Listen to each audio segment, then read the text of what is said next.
Good morning, students. Today I am here with you new disciplines of social science, that is history. Till now you have watched video of the subjects geography first chapter,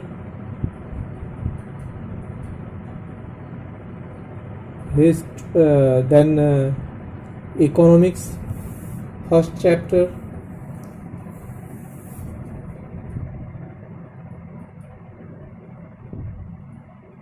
civics first chapter,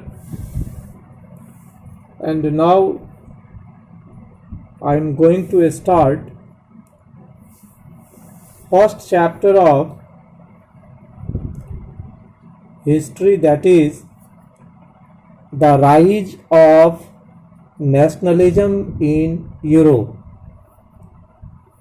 कहने का मतलब Europe में राष्ट्रवाद का उत्थान। तो Europe में राष्ट्रवाद का उत्थान कैसे हुआ, कहाँ से नेशनलिज्म की एक फीलिंग इवॉल्व किया, ओरिजिनेट हुआ, उन्हीं के बारे में मैं इस वीडियो के द्वारा I want to share. First of all,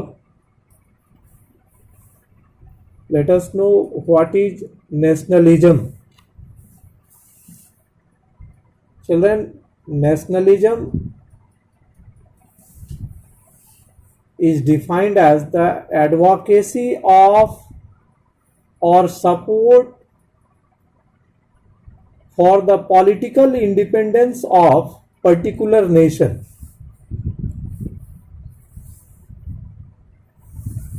It means nationalism is a feeling of patriotism through common ideology and common identification. एक पर्टिकुलर उद्देश्य को लेकर के जब सारे राष्ट्र के लोग एक साथ उस बात का सपोर्ट करते हैं, such feeling is known as nationalism. आपके चैप्टर में फिगर नंबर 1 में दिया हुआ है the dream of world wide democratic and social republic, the pact between nation, a print prepared by Frederick Sorio in 1848. इस फिगर के माध्यम से ये दिखाया गया है, यह एक इमेजिनेशन है, इमेजिनेटिव फिगर है, जो इस प्रिंट को फ्रेडरिक सोरियो ने 1848 में एक ड्रीम के रूप में देखता है। और वो ड्रीम क्या है, वह स्वप्न क्या है? World wide democratic and social Republic. पूरे विश्व में प्रजातांत्रिक समाजवादी गणराज्य की वो कल्पना करते हैं इस पिक्चर के माध्यम से। उसी की एक brief, just it is an overview on this picture. आपके टेक्स्ट बुक में ये दिया हुआ है कि in 1848 Frederick Sorio, a French artist, prepared a series of 4 prints visualizing his dream of world made of democratic and social republic as he called them. कहने का ये मतलब हुआ कि 1848 में फ्रेडरिक सोरियो ने, जो एक फ्रांस के आर्टिस्ट थे, एक इमेजिन के आधार पर 4 प्रिंट तैयार किए और वो प्रिंट ये ड्रीम देखता है, सपना देखता है विश्व स्तर पर क्या, कि एक प्रजातंत्रात्मक यानी प्रजातांत्रिक कह लीजिए, प्रजा के द्वारा बनाए गए the rules which are made by the people for the people, प्रजा के द्वारा प्रजा के लिए एक नियम कायदे बनाए गए हैं और उन्हीं के आधार पर शासन व्यवस्था चलाने की उन्होंने जस्ट एक कल्पना की है ना, जिस कल्पना को डेमोक्रेटिक एंड सोशल रिपब्लिक के नाम से उन्होंने यह कल्पना को he had tried to make his dream success in the coming days. How? The first print of the series shows the people of Europe and America, men and women of all ages and social classes, marching in a long train. इसमें पहला figure ये दिया गया है, आप अपने text book में देखेंगे कि लोग जो है एक ट्रेन, आप बचपन में ट्रेन बना के एक दूसरे को पकड़ के खेलते थे, उसी तरह का एक स्त्री और पुरुष जो एक दूसरे के कंधे पकड़ करके, जिसको मार्चिंग ट्रेन के नाम से इसमें कहा गया है, एक लंबा सा ट्रेन बनाता है जिसमें पुरुष भी हैं और स्त्रियां भी हैं, and offering homage to the statue of Liberty as they pass by it. और ये मार्चिंग ट्रेन जब स्टैच्यू ऑफ लिबर्टी के बगल से गुजरती है तो ये सारे मार्चिंग ट्रेन के male and female, they are just paying homage, means अपनी श्रद्धा सुमन अर्पित करते हैं। As you would recall artists of the time of the French revolution personified liberty as a female figure। और इसमें फ्रेंच रिवॉल्यूशन, फ्रांसीसी क्रांति के जो लोग हैं वो स्वतंत्रता के लिए इस लिबर्टी, स्वतंत्रता की मूर्ति को स्त्री के मूर्ति के रूप में दिखा रहा है। Here you can recognize the torch of enlightenment she bears in one hand and the charter of the rights of men in the other।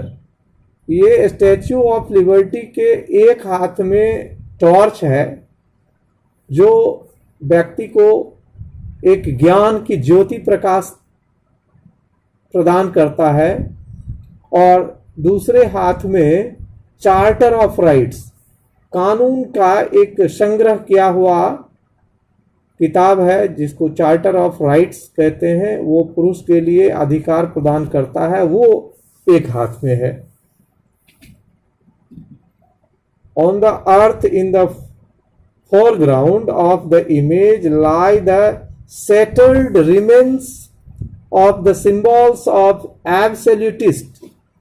और अर्थ पे एक जो फिगर दिखाए गए हैं, लोग जो है बिल्कुल इमोशनली कह लीजिए, जो दबे कुचले लोग हैं उनको अर्थ पर दिखाया गया है, जो एब्सोल्यूटिस्ट के द्वारा एब्सोल्यूटिस्ट मीन्स होता है, आपके बुक में ही दिया हुआ है कि ए गवर्नमेंट और system of rule that has no restraints on the power exercised. Absolutist means होता है monarchial government where the power is in the hand of single authority. तो ये जो ग्राउंड पर, पृथ्वी पर जो ब्रोकन पार्ट्स के रूप में लेटे हुए जमीन पे डिफरेंट वेज में दिखाया गया है, इसमें यह दिखाया गया है कि मोनार्कियल, जब राजतांत्रिक व्यवस्था होती है तो लोगों की क्या स्थिति होती है। एब्सोल्यूटिस्ट के टाइम में लोग किस तरह अपने आप को सप्रेस्ड महसूस कर रहे हैं, इनके फिगर को इसमें दिखाने का प्रयास किया गया है। तो आप एब्सोल्यूटिस्ट का मीनिंग समझ गए होंगे। ये एक राजतांत्रिक व्यवस्था है जिसमें word of the king is the law for the nation. यहां राजा का जो पावर है, unlimited power lies in the hand of the king. His decision is the law for the entire territory where he rules.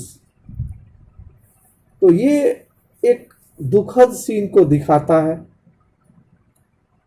गुलामी के जो एक हद होती है सेपरेशन का, दबाव का, उसको ये फिगर के द्वारा ग्राउंड पर लोगों को डिफरेंट वेज में इमोशनली कह लीजिए दुखी अवस्था में, क्रशिंग पोजीशन में दिखाया गया है।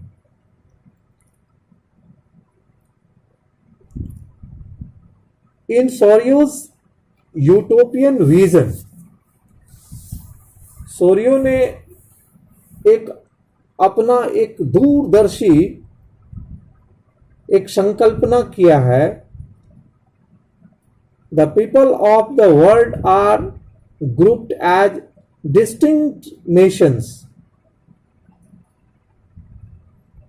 अब सबसे पहले ये जानना है यूटोपियन क्या होता है। यहां पर है कि utopian is a vision of society that is so ideal that it is unlikely to actually exist. कहने का मतलब ये कि ये विजन है, संकल्पना है समाज का, जिसमें लोग इतने आदर्श हैं, इनकी आइडियोलॉजी इतनी लोगों के लिए सहानुभूति पूर्वक है, जो एक्चुअली मतलब असंभव सा लगता है, जो यूटोपियन के विजन में दिखाया गया है।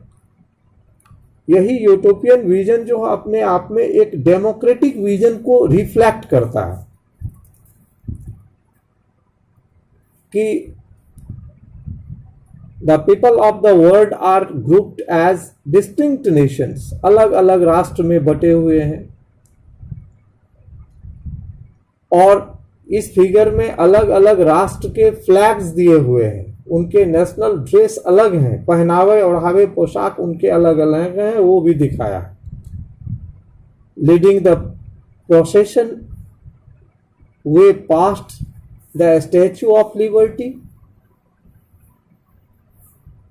उस रूप में प्रोसेशन करते हुए स्टैच्यू ऑफ लिबर्टी के पास से गुजर रहे हैं जैसे कभी United states and Switzerland, which by this time were already nation states, जो कि उस समय स्वतंत्र राष्ट्र के रूप में United states, you know that United nation became free in 1776 and the procession was taken out to salute the liberty statue of liberty। तो उसी कल्पना का एक सपना जो है, ड्रीम जो है, स्विट्जरलैंड के जनता के तरह, यूनाइटेड स्टेट्स की जनता की तरह, यह फ्रांस के जनता के द्वारा भी और अलग अलग यूरोपियन कंट्रीज के जो पीपल हैं उनके द्वारा इसमें दिखाने का प्रयास किया गया है।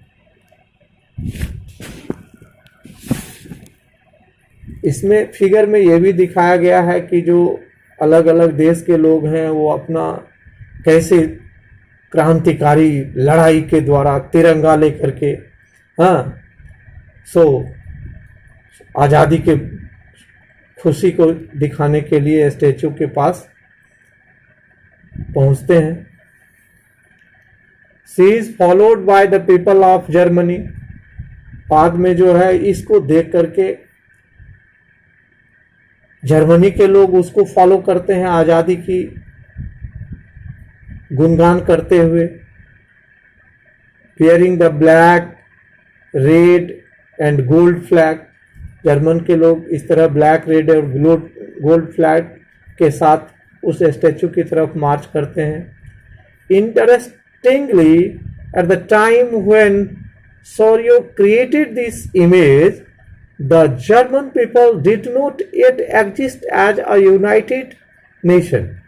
उस समय में जर्मन तब का यह इमेज किया हुआ है जब कि जर्मन जो है कि यूनाइटेड नेशन के रूप में, राष्ट्र के रूप में, संयुक्त राष्ट्र के रूप में एग्जिस्ट नहीं करता था। The flag they carry is an expression of the liberal hopes in 1848। इस तरह से एक जो फ्लैग है वो आपस में लोगों को यूनाइट करने की भावना को जागृत करता है।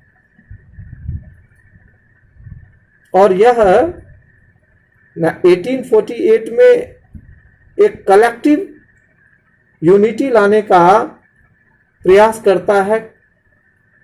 किस आधार पर? लैंग्वेज के आधार पर।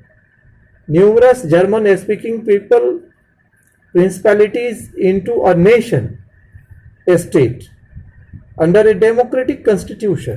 और इस फ्लैग के माध्यम से अलग अलग छोटे छोटे राज्य में जो जर्मन के लोग रहने वाले हैं वो एक साथ एक जर्मन राष्ट्र की संकल्पना करते हुए, एक प्रजातांत्रिक संविधान की कल्पना करते हुए इसमें दिखाया गया है। ये जितनी बात, children, what ever the things I am discussing, all these are depicted in this figure।